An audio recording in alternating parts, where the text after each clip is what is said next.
Fear and stress are adaptive emotional states that help dogs to survive and thrive.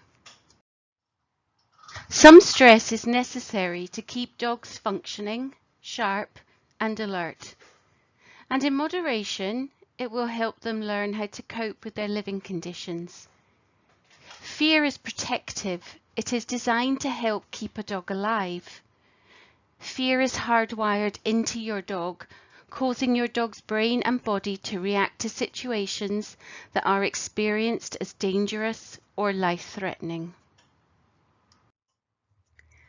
Problems arise when these natural emotional states become chronic.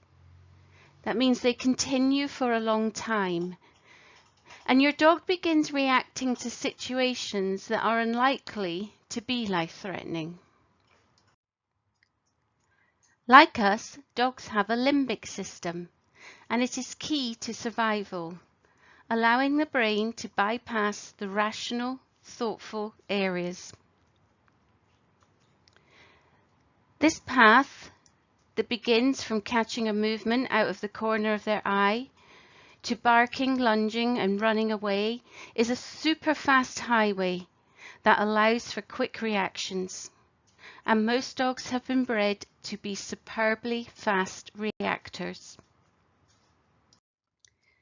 The limbic system controls things such as a dog's desire to mate, hunger, addictions, anger, happiness, motivation, and fear of danger. Our dogs don't need to learn the things that the limbic system controls. We didn't need to teach our dogs to feel stressed by sensations of hunger or thirst, or to bolt for cover when they feel scared. Your dog's limbic system evolved to keep them alive with instinctive reactions. It has a powerful influence over their behaviour. The fear response is always alert, always ready to be triggered. Just like us, dogs are primed to go into fear. We need to remember that almost everything that happens in this part of a dog's brain, their behavioural reactions, responses, and impulses, is unconscious to them. A part of the brain that was formed before they were born. A survival system that is as old as the first canids. Unfortunately, many of these instincts are not suited to modern life, particularly modern life in a city. An inbuilt fear of a loud bang may have kept a dog alive in the countryside when the source could have been a gunshot. But when a dog's limbic system reacts to car doors closing or wheelie bin lids dropping in the same way, then everyday life can be difficult. The dog's limbic system isn't only about negative or dangerous things. It is also involved when our dogs feel happy. The limbic system is activated when our dogs are doing things they enjoy. And this is important because it makes the dog want to repeat the activity. And this was useful when the activity helped our ancestors to hunt, farm, and protect. The desire to carry out these breed-typical behaviours still exists in the modern dog. And like the fear instincts, they aren't always suited to urban life. The retrievers that needed to enjoy using their mouths for carrying game can be the problem bitey puppy.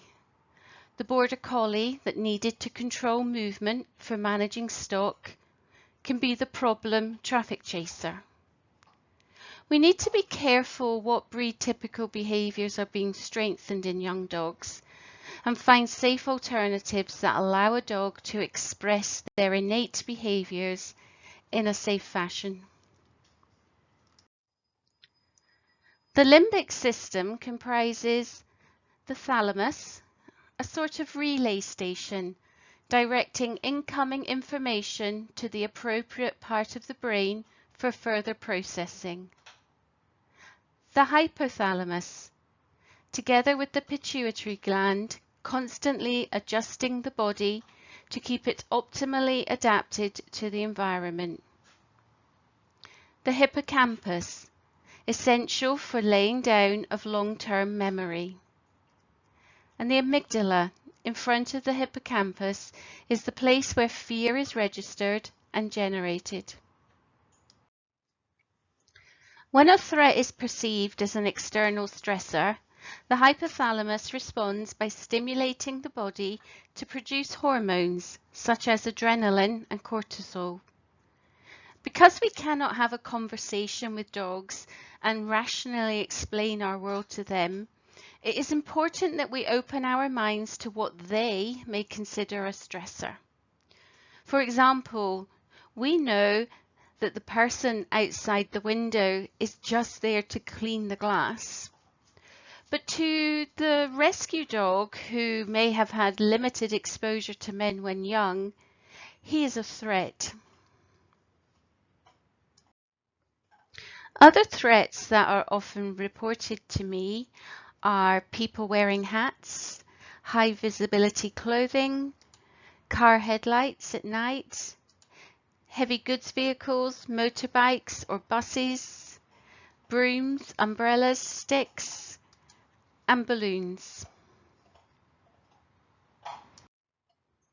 If your dog reacts to any sound, object, or person with fear, then it is important that you take it seriously. No matter how silly it may seem from your human experience or how embarrassed you feel by your dog's behaviour. Protect your dog from the situation by removing them to a safe space. And this allows their thinking brain to kick in. When a dog is reacting from their limbic system, they cannot think. This is not the time to ask your dog to sit, lie down, or play nice. Before your dog can respond to your talk cues, they need to feel safe. Create safety for your dog as a priority. So what are the signs that may indicate that your dog is chronically stressed or fearful, that your dog is struggling? Well, one is that the anxiety continues past the stressful event. So for example, after an evening of fireworks, one would expect the dog to be behaving as usual by the end of the next day. And secondly, that the anxiety gets in the way of normal activities. Our fireworks scared dog may refuse to go out for walks. A dog may play less often. They eat less. They develop stereotypical behaviours such as digging or foot chewing. These behaviours prevent your dog from resting or they cause physical damage to their bodies. The foundations of emotional health for a dog are diet and nutrition. Seek advice if you need to and feed the highest quality diet you can afford. Sleep. Is your dog getting good quality sleep? Are you, your neighbours or other animals disturbing them? Do they have a comfortable, safe space in which to sleep? And freedom from pain. Many dogs live with undiagnosed pain. It doesn't always begin with a limp. So have your dog checked out by a vet and seek second opinions if you need to from physios and other specialists. And what else can you do? Well, contact your vet. There are many products or medications available that can help you. Remember that your dog needs to feel safe as a priority. So create a safe space for your dog. For some dogs, this will be anywhere within the house, but for other dogs, this will be a particular room, a crate, a small space behind the sofa. It could be in your garden or it could be in your car. Provide aerobic exercise. If your dog enjoys the company of other dogs, then a play session may suit them. Or for those that need their own space, you could rent a secured dog run where they can run around off lead. Unless you have a small dog or you have conditioned your dog to go jogging with you, then a typical on-lead walk is unlikely to raise your dog's heartbeat enough to be aerobic. However, you can provide decompression walks with a lead. These are opportunities for your dog to relax with assessment, scenting, and just being out with you. Choose a quiet spot and allow your dog to move around slowly, sniffing and scenting as they wish. Play with your dog. If your dog feels safe and well, then they will play, and play is great exercise.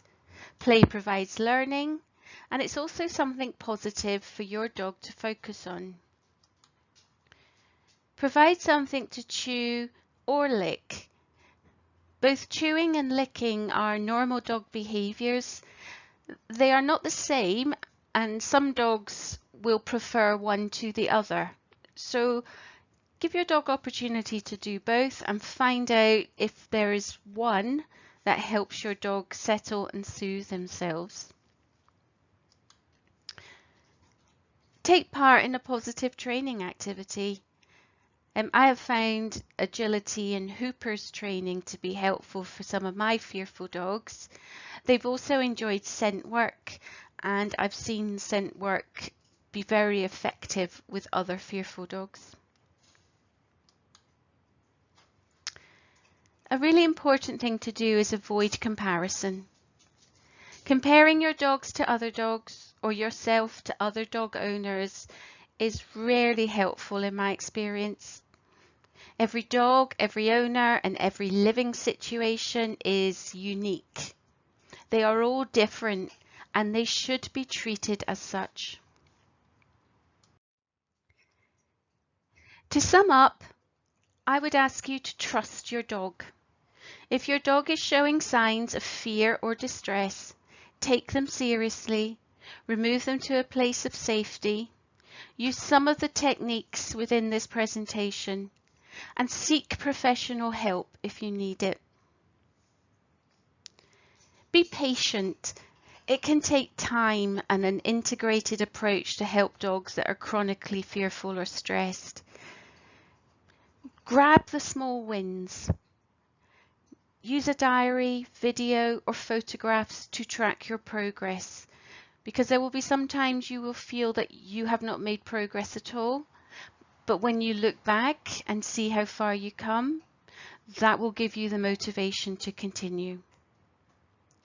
And once again, if you need help, please ask for it. We are here to help you. Please get in touch with us via the contact forms or the email or the messages.